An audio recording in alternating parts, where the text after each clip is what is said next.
में अवैध निर्माण ध्वस्त, इमामबाड़ा मजार पर सख्त कार्रवाई, राजस्व विभाग की रिपोर्ट पर एक्शन, धारा 67 के तहत चला बुलडोजर। नमस्कार, कैपिटल टीवी उत्तर प्रदेश देख रहे हैं। मैं हूं आपके साथ शिवानी रतू।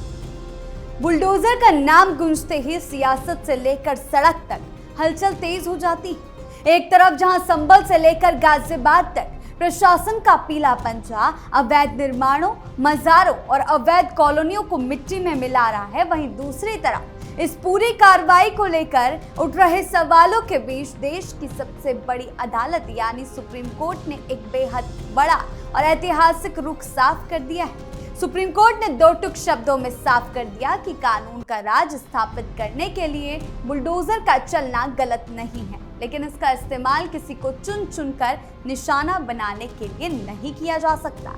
अदालत ने अतिक्रमण पर कड़ा प्रहार करने की हरी झंडी तो दी, मगर अधिकारियों को कानून की मर्यादा में रहने की सख्त हिदायत भी दे डाली।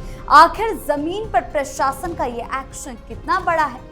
कोर्ट के इस ताजा फैसले के बाद अब बुलडोजर जस्टिस की परिभाषा कितनी बदल जाएगी? संभल से लेकर गाजियाबाद और सुप्रीम कोर्ट की दहलीज तक क्या कुछ चल रहा है, आइए जानते हैं विस्तार से।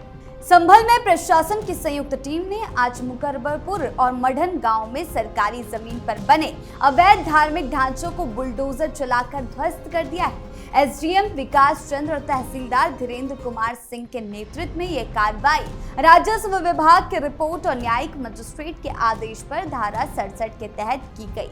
प्रशासन ने मुकरबरपुर में बंजर जमीन पर बने 312 वर्ग मीटर के अवैध इमामबाड़े और मजार, साथ ही साथ मढ़न में कब्रिस्तान की 70 वर्ग मीटर जमीन पर बनी ईदगाह को जमींदोज किया। मुख्यमंत्री योगी आदित्यनाथ के दौरे से ठीक पहले कानून व्यवस्था बनाए रखने के लिए भारी पुलिस बल भी वहां पर तैनात रहा। हजरत नगर गढ़ी थाना क्षेत्र के मुकरबरपुर में गांव में 312 वर्ग मीटर सरकारी बंजर जमीन पर अवैध इमामबाड़ा और मजार बनाई गई थी। लेखपाल की रिपोर्ट पर तहसीलदार ने धारा 67 के तहत कार्रवाई शुरू की थी। ग्रामीणों ने इस अवैध निर्माण पर कोई दावा पेश न करने के बाद प्रशासन की टीम बुलडोजर लेकर अतिक्रमण हटाने पहुंची। दूसरा मामला असमौली थाना क्षेत्र के मढ़न गांव का है। यहां कब्रिस्तान की 70 वर्ग मीटर सरकारी जमीन पर अवैध रूप से ईदगाह का निर्माण किया गया था। न्यायिक मजिस्ट्रेट आशुतोष तिवारी के आदेश पर तहसीलदार धीरेन्द्र कुमार सिंह और नायब तहसीलदार दीपक जुरैल ने पुलिस और 1 दर्जन लेखपालों के साथ मिलकर इस अवैध कब्जे को हटवाया। अवैध कॉलोनियों पर शिकंजा, 60 से 70 अवैध प्लॉट किए ध्वस्त। वहीं सिर्फ ये कार्रवाई इतने तक सीमित नहीं है, गाजियाबाद में भी प्रशासन का बड़ा एक्शन देखने को मिला। यानी कि जगह जगह पर अवैध मजार से लेकर मस्जिद से लेकर सरकारी जमीनों पर कब्जा तक गाजियाबाद विकास प्राधिकरण ने अवैध कॉलोनी के खिलाफ बड़ी कार्रवाई की है। आपको बता दें, जीडीए की टीम ने लोनी क्षेत्र के मीरपुर हिंदू और नवादा स्थित सैनिक विहार इलाके में करीब 20,000 वर्ग मीटर क्षेत्र में बिना परमिशन बनाए जा रहे कॉलोनी को ध्वस्त कर दिया। कार्रवाई के दौरान स्थानीय लोगों के विरोध के बीच भारी पुलिस बल की मौजूदगी में अभियान पूरा कराया गया। जीडीए अधिकारियों के अनुसार प्रवर्तन जोन 8 की टीम ने अवैध कॉलोनियों के खिलाफ विशेष अभियान चलाया, जिसके अंतर्गत सैनिक विहार कॉलोनी में अवैध रूप से विकसित किए जा रहे करीब 60 से 70 भूखंडों पर जीडीए का पीला पंजा जमकर गरजा। इन प्लॉटों की बाउंड्री वॉल, निर्माणाधीन सड़कें और अन्य अवैध विकास कार्यों को ध्वस्त कर दिया गया। प्राधिकरण का कहना है कि संबंधित कॉलोनी बिना स्वीकृत लेआउट के विकसित की जा रही थी।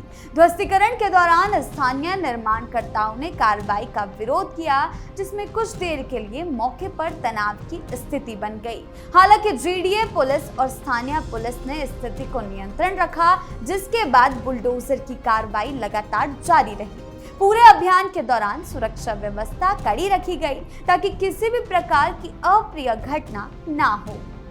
बुलडोजर पर सुप्रीम कोर्ट का रुख। वहीं जहां एक तरफ कुछ लोग प्रशासन की इस कार्रवाई का विरोध करते नजर आते हैं, इसे जबरन कार्रवाई का नाम देते हैं, इस मामले में सुप्रीम कोर्ट का भी अब बड़ा फैसला सामने आया है। बुलडोजर एक्शन पर सुप्रीम कोर्ट ने अहम टिप्पणी की। सुप्रीम कोर्ट की माने तो कानून के लिए बुलडोजर चल सकता है, मगर लोगों को निशाना बनाने के लिए नहीं। जी हां, सुप्रीम कोर्ट ने गुरुवार को साफ किया कि उसके पहले के फैसले में सभी बुलडोजर एक्शन पर रोक नहीं लगाई गई। हालांकि सुप्रीम कोर्ट ने यह भी साफ किया कि तोड़फोड़ की कार्रवाई का इस्तेमाल चुनिंदा लोगों को निशाना बनाने के लिए नहीं किया जा सकता। सुप्रीम कोर्ट में मनमाने ढंग से बुलडोजर एक्शन के आरोपों वाली अवमानना याचिका दायर हुई थी। इस पर सुनवाई करते हुए सुप्रीम कोर्ट ने कहा है कि हर बुलडोजर एक्शन की वैधता की जांच उसके अपने सबूतों के आधार पर होनी चाहिए। हाई कोर्ट ही इसके लिए सही जगह है। सुप्रीम कोर्ट ने बुलडोजर जस्टिस पर अपना रुख साफ करते हुए कहा कि अवैध निर्माण और सरकारी जमीन पर अतिक्रमण के खिलाफ कार्रवाई की जा सकती है, मगर किसी आरोपी या उसके परिवार को चुन चुन कर निशाना नहीं बनाया जा सकता। सीजेआई सूर्यकांत की बेंच ने कहा है कि बुलडोजर कानून और संविधान के दायरे में ही चलना चाहिए। इस तरह chief justice CJI Suryakant, justice Joymalya Bagchi और जस्टिस वी मोहना की बेंच ने अवमानना याचिकाओं पर सुनवाई करने से इनकार कर दिया। बेंच का मानना था कि उठाए गए मुद्दों में तथ्यों से जुड़े विवादित सवाल शामिल हैं, जिनकी विस्तार से जांच की जरूरत है। याचिका पर सुनवाई के दौरान जस्टिस जयमाल्या बागची ने कहा कि अवैध कब्जों के मामले में बुलडोजर का इस्तेमाल सही हो सकता है, लेकिन उन्होंने भेदभावपूर्ण तरीके से इसके इस्तेमाल के खिलाफ चेतावनी दी है। उनका कहना है, हाँ, जब अधिकारियों और अवैध कब्जा करने वालों की मिलीभगत से कानून के शासन का गला घोटा जा रहा हो, तब बुलडोजर का इस्तेमाल जरूरी हो जाता है, लेकिन कानून लागू करने के नाम पर लोगों की छवि खराब नहीं की जानी चाहिए। ये बुनियादी सिद्धांतों के खिलाफ है। सवाल ये है कि क्या उस व्यक्ति के पास मंजूरी थी और क्या कानून की प्रक्रिया का पालन किया गया था। सीजेआई सूर्यकांत की बेंच ने कहा कि किसी भी डिमोलिशन यानी कि तोड़फोड़ के मामले में बड़ा मुद्दा ये होता है कि क्या वो ढांचा कानूनी रूप से अधिकृत था और क्या अधिकारियों ने कार्रवाई करने से पहले तय कानूनी प्रक्रिया का पालन किया था। अलग अलग मामलों की जांच के लिए हाईकोर्ट सबसे उपयुक्त है। दरअसल सुप्रीम कोर्ट में दायर याचिकाओं में आरोप लगाया गया था कि अधिकारियों ने बुलडोजर एक्शन पर नवंबर 2024 के अपने अहम फैसले में तय सुरक्षा उपायों का उल्लंघन किया।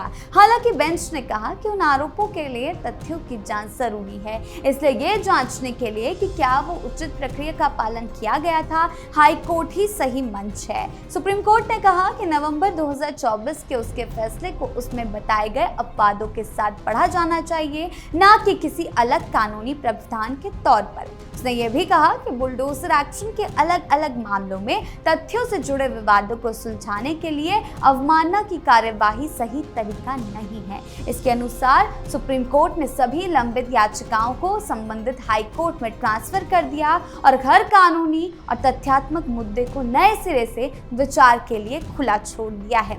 उसने ये भी साफ कर दिया कि कुछ अवमानना मामलों में सुप्रीम कोर्ट पहले ही जारी किए गए नोटिस उन मामलों पर स्वतंत्र रूप से फैसला करते समय हाई कोर्ट पर कोई असर नहीं डालेंगे। यानी कि सुप्रीम कोर्ट भी साफ कर चुका है कि उन अवमानना याचिकाओं पर विचार करने से इनकार कर दिया है जिनमें दावा किया गया था कि कोर्ट के 24 के एक फैसले का उल्लंघन करते हुए बुलडोजर एक्शन की कार्रवाई की गई। सुनवाई के दौरान सोमनाथ में मस्जिदों को गिराए जाने से संबंधित मामले में पेश वरिष्ठ अधिवक्ता हुजैफा अहमदी ने कहा कि इस मामले में सार्वजनिक जमीन पर कोई अतिक्रमण नहीं था। उन्होंने शीर्ष अदालत के आदेशों का गंभीर उल्लंघन किए जाने का आरोप लगाया और कहा कि अधिकारियों ने न्यायालय के निर्देशों की अवहेलना करते हुए कार्रवाई की। यानी कि अब तो कोर्ट ने भी साफ कर दिया है कि किसी भी तरह के सरकारी जमीनों पर कब्जे को बर्दाश्त नहीं किया जाएगा और अगर उस हिसाब से सरकार बुलडोजर की कार्रवाई करता है तो वो गलत नहीं है। तो साफ है कि बुलडोजर एक्शन पर छिड़ी बहस के बीच सुप्रीम कोर्ट ने कानून की लक्ष्मण रेखा भी खींच दी। संदेश बिल्कुल साफ है, अगर सरकारी जमीन पर अवैध कब्जा है, अवैध निर्माण है और कार्रवाई पूरी कानूनी प्रक्रिया के तहत की जा रही है तो प्रशासन कार्रवाई कर सकता है। ऐसे में संभल हो, गाजियाबाद हो या देश का कोई और हिस्सा, प्रशासन की कार्रवाई अब कानून और संविधान की कसौटी पर परखी जाएगी। अब ऐसे में लगातार बुलडोजर एक्शन तेज है, प्रशासन अपने एक्टिव मोड में है। साफ कर दिया गया है कि सरकारी जमीनों पर अवैध कब्जा बिल्कुल बर्दाश्त के बाहर है। लगातार चल रहे बुलडोजर एक्शन के बीच प्रशासन पूरी तरह एक्टिव नजर आ रहा है। सरकारी जमीनों पर अवैध कब्जों के खिलाफ सख्त कार्रवाई की जा रही है। प्रशासन का साफ कहना है, किसी भी कीमत पर सरकारी जमीन पर कब्जा बर्दाश्त नहीं होगा। इसी अभियान के तहत कई जगहों पर अवैध निर्माणों को हटाया गया और जमीनों को कब्जा मुक्त कराया जा रहा है। अधिकारियों का साफ कहना है कि ये कार्रवाई कानून के अनुसार की जा रही है ताकि सरकारी संपत्तियों की सुरक्षा सुनिश्चित हो सके। प्रशासन ने लोगों से भी अपील की कि वो सरकारी जमीन पर किसी भी तरह का निर्माण ना करें, कब्जा ना करें। अगर किसी ने नियमों का उल्लंघन किया तो उसके खिलाफ बिना किसी भेदभाव के आगे भी ये सख्त कार्रवाई की जाएगी। आपकी इन मामलों को लेकर क्या राय है, हमें कमेंट सेक्शन में जरूर बताएं। धन्यवाद।